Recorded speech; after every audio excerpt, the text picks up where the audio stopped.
నమస్కారం ఘంటారావానికి స్వాగతం. ముందుగా ప్రధానాంశాలు. టీడీపీ వశమైన తిరుపతి డిప్యూటీ మేయర్ పీఠం 26 మంది మద్దతుతో మునికృష్ణ విజయం.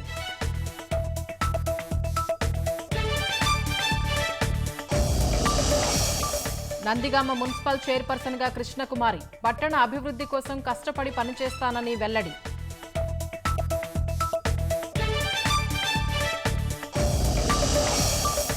పాలకొండ పిడుగురాళ్ల తుని ఎన్నికలు మళ్లీ వాయిదా. కోరం లేకపోవడంతో నిలిపివేస్తున్నట్లు అధికారుల ప్రకటన.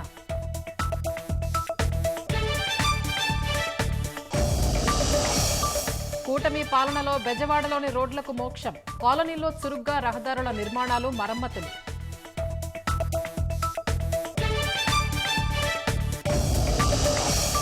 కుంభమేళాలో తోపులాటను యోగి సర్కారు తొక్కిపెట్టిందన్న అఖిలేష్. వాస్తవాలు బయటకు రాకుండా అడ్డుకుందని ఆరోపణ.